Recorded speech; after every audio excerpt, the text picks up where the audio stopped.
মৌলভীবাজারের শ্রীমঙ্গলে দীর্ঘ এক যুগেরও বেশি সময় পর এবার প্রকাশ্যে বিএনপির কর্মী সমাবেশ ২০২৪ অনুষ্ঠিত হয়েছে।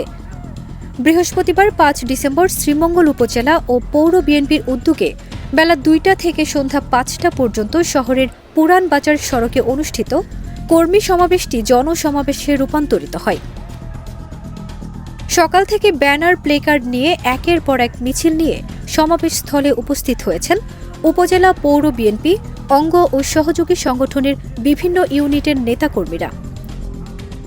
মৌলভীবাজার জেলা বিএনপির আহ্বায়ক ও মৌলভীবাজার পৌরসভার সাবেক মেয়র ফয়জুল করিম মইনুনের সভাপতিত্বে ও জেলা বিএনপির আহ্বায়ক কমিটির সদস্য আবুল কালাম বেলালের সঞ্চালনায় এ সময় বক্তব্য রাখেন বিএনপির জাতীয় নির্বাহী কমিটির সদস্য এম নাসির রহমান, বিএনপির জাতীয় নির্বাহী কমিটির সদস্য মুজিবুর রহমান চৌধুরী, জেলা আহ্বায়ক কমিটির সদস্য মিজানুর রহমান ও অ্যাডভোকেট আবেদ রাজা সহ জেলা ও শ্রীমঙ্গল উপজেলা ও পৌর বিএনপির নেতৃবৃন্দ।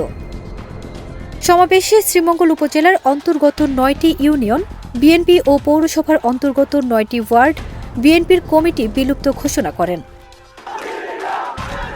সমাবেশে বক্তারা বলেন, বিগত স্বৈরাচারী সরকারের আমলে যারা হামলা মামলার শিকার হয়েও হাসিনা পতনের আন্দোলনের সংগ্রামে রাজপথে থেকে লড়াই করে গেছেন তারাই আগামী নেতৃত্বে আসবেন।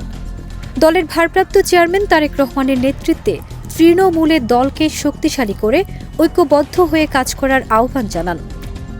বক্তারা আরও বলেন, দেশ এখন এক ক্লান্তিকাল অতিবাহিত করছে। দ্রব্যমূল্যের ঊর্ধ্বগতি, আওয়ামী লীগ ও এর দোসরদের অব্যাহত ষড়যন্ত্র প্রতিহত করতে সবাইকে ধৈর্য ধরে ঐক্যবদ্ধভাবে দেশের জনগণের পাশে থাকতে হবে। মনে রাখতে হবে, গ্রুপিং করে দলের বদনাম ছাড়া কিছুই অর্জন করা সম্ভব নয়। দিন শেষে আমরা সবাই বিএনপির কর্মী, সেটা মাথায় রেখে ঐক্যবদ্ধভাবে দেশ বিরোধী সকল ষড়যন্ত্র রুখে দিতে হবে। বিগত ফ্যাসিস্ট হাসিনা সরকার পতনের পর এই প্রথম শ্রীমঙ্গল শহরে বিএনপি কর্মী সমাবেশ করে। কর্মী সমাবেশটি হাজার হাজার নেতাকর্মীর উপস্থিতিতে জনসভায় রূপান্তরিত হয়। দুপুর ১টা থেকে উপজেলার ইউনিয়ন ও পৌরসভা ওয়ার্ড থেকে শত শত নেতাকর্মী ও সাধারণ মানুষ মিছিল নিয়ে সমাবেশস্থলে যোগ দেন। এছাড়া বিএনপির বিভিন্ন অঙ্গ সংগঠনের কয়েক হাজার নেতাকর্মী বিপুল উৎসাহ উদ্দীপনা নিয়ে সভাস্থলে উপস্থিত হন। উপস্থিত নেতাকর্মীরা বেগম খালেদা জিয়া ও বিএনপির ভারপ্রাপ্ত চেয়ারম্যান তারেক রহমানের নামে স্লোগান দিয়ে মুখরিত করে তোলেন সভাস্থল ও এর আশপাশ এলাকা।